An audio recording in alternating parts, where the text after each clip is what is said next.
হচ্ছে আমি যখন বাহিরে যাই ও আমাকে বলে যে মা তুমি কিন্তু আসছো সময় আমার ড্যাডিকে নিয়ে আসবে। আমি ওকে বলি যে আচ্ছা ঠিক আছে, আমি এটা বলে বের হই। আর যখন আমি বাসায় আসি তখন ও আমাকে বলে মা আমার ড্যাডি কোথায়? তখন আমি ওকে আমার আলমারি খুলে একটা নতুন জামা দিয়ে বলি মা নাও এই নতুন জামা। তাহলে ওর মন মাইন্ড অন্যদিকে চলে যায়। 18 জুলাই আমার হাজবেন্ড শহীদ হয়েছে, 2 বছর হয়েছে। সেদিন আমার কান্না দেখে আমার মেয়ে তার নানুকে ফোন দিয়ে বলতেছে যে নানুমণি আমার মা কেন কান্না করছে, কার জন্য কান্না করছে। হাজবেন্ড 18 জুলাই সোনিয়াকড়া কাজলাতে শহীদ হন স্টুডেন্টদেরকে পানি খাওয়াতে গিয়েই। তো পানির বোতলে লেখা থাকে কি পানির অপর নাম জীবন, কিন্তু আমাদের বাংলাদেশে কি হয়েছে, পানি খাওয়াতে গিয়েও মানুষকে মানে মারা যাইতে হয়েছে। তো সেই রকমই আমার হাজবেন্ড সেরকমই একজন যে স্টুডেন্টদের পানি আর শুকনা খাবার দিতে গিয়ে শহীদ হয়ে যান। 18 জুলাই ঢাকা মেডিকেলে আমি একটা মেয়ের 22 বছরের একটা মেয়ে হাজবেন্ডকে ধরে আর্তনাদ করতেছিল। সে ভিডিওটা দেখে সারা বিশ্বের মানুষই কান্না করছে। তো ওই মেয়েটাই আমি। আমার 22 থেকে 24 হয়ে গেছে, আর আমার 2 বছরের বাচ্চা এখন 4 বছরের হয়েছে। তো 2 বছরে ও এখনো জানে না যে ওর বাবা নাই। ও জানে যে ওর বাবা ওর জন্য চকলেট গিফট এগুলো আনতে গেছে। তো আমার 2 বছরের স্ট্রাগলের কথা আমি বলে শেষ করতে পারবো না, কিন্তু আমার সেই মানে দুর্বিষহ যে মানে প্রথম অবস্থায় যারা হচ্ছে আমার পাশে এসে দাঁড়াইছিল তারা হচ্ছে জামাত ইসলাম। ওরা যে সময় আমার পাশে এসে দাঁড়াইছে ওটা আমি আজীবন মনে রাখবো, আমার মৃত্যু পর্যন্ত। আমার খারাপ সময়টা সারা জীবন থাকবে না, কিন্তু আমার খারাপ সময় কারা ছিল তাদের আমি আজীবন মনে রাখবো। একটা 22 বছরের মেয়ে বিধবা হওয়াটা এই সমাজের জন্য মানে কিরকম হয় এটা সবাই জানি আমরা। আমার বাবাও নাই, ভাইও নাই, তারপরে হচ্ছে আমার হাজবেন্ডও চলে গেছে। একটা মেয়ের লাইফে 4 জন পুরুষ খুব ইম্পর্টেন্ট, ওই 4 জনের একজনও আমার নাই।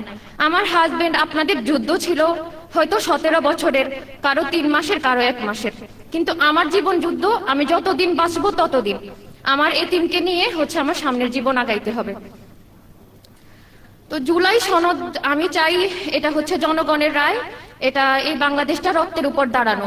জুলাই সনদ বাস্তবায়ন যেন খুব দ্রুত হয়, এটার জন্য যেন আর কোনো মানুষ জীবন দিতে না হয়, কোনো মানুষ যেন রাস্তায় নামতে না হয়। এটা আমার আমার আর 1400 শহীদ পরিবার এই 70% যারা হ্যাঁ ভোটে হ্যাঁ দিছে তাদের সবার ইয়ে। তো এটা নিয়ে মানে কোনো তালবাহানা না করুক, এটা সুন্দর মতো হচ্ছে দিয়ে দিক। আর একটা কথা বলি, সেটা হচ্ছে প্রায় 1400 মানুষ শহীদ হয়েছে। ওই 1400 মানুষ, 1400 একটা সংখ্যা, কিন্তু আমার লাইফের আমার মানুষটা আমার জীবন ছিল। ওই একটা মানুষের সাথে আমরা কয়েকটা মানুষের জীবন জড়িত। একটা মানুষ যে চলে গেছে তার সাথে তার সন্তান, তার স্ত্রী, তার বাবা, তার মা। একজন মায়ের একাধিক সন্তান হয়, কিন্তু একটা সন্তানের একাধিক বাবা হয় না। একটা আমি এতিম ছোটবেলা থেকে আমার বাবা ছিল না, আর আমার সন্তানও যে এতিম, এটা আমি ওটা বলতে পারি না, আমার সাহস নেই।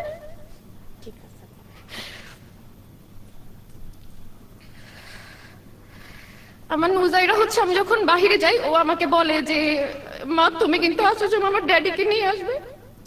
আমি ওকে বলি যে আচ্ছা ঠিক আছে, আমি এটা বলে বের হই। আর যখন আমি বাসায় আসি তখন ও আমাকে বলে মা আমার ড্যাডি কোথায়? তখন আমি ওকে আমার আলমারি খুলে একটা নতুন জামা দিয়ে বলি মা নাও এই নতুন জামা। তাহলে ওর মন মাইন্ড অন্যদিকে চলে যায়। 18 জুলাই আমার হাজবেন্ড শহীদ হয়েছে, 2 বছর হয়েছে। সেদিন আমার কান্না দেখে আমার মেয়ে তার নানুকে ফোন দিয়ে বলতেছে যে নানুমণি আমার মা কেন কান্না করছে, কার জন্য কান্না করছে। আমি সেদিন নামাজে শুধু আল্লাহরে বলছি যে আল্লাহ আমার এতটুকু শক্তি দেন আমি যেন আমার মেয়েরে বলে দিতে পারি বাবা নাই, বাবার আসবে না, আমার আর বাবার কথা বইলো না। এই সাহস শক্তিটা আমার এখনো হয় নাই।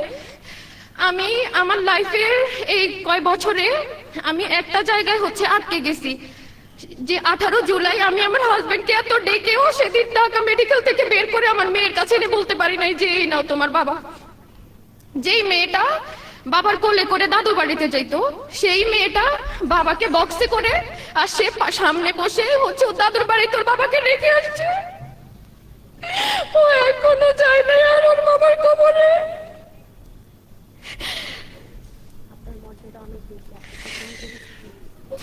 আমি শুধু এতটুকু বলবো, এখানে হচ্ছে মৃদু আপু আছে, সংসদ সদস্য আছে, অনেক এই জন্য আমি একটু আজকে আমার মেয়েটা অসুস্থ, তারপরেও আমি আসছি। শুধু আমি একটা কথাই বলবো আপু, আপনারা হচ্ছে এই এতিমদের ভুলে যাবেন না। হাদি ভাই একটা কথা বলছে, আমি যদি না থাকি আমার সন্তানকে আপনারা দেখেন।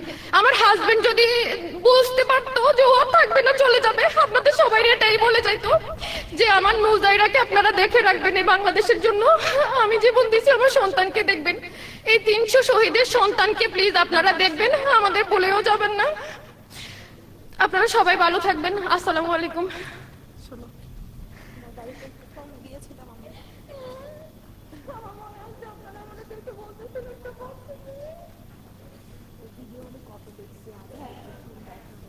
আবার যাবো ইনশাল্লাহ, ঠিক আছে, আবার যাবো।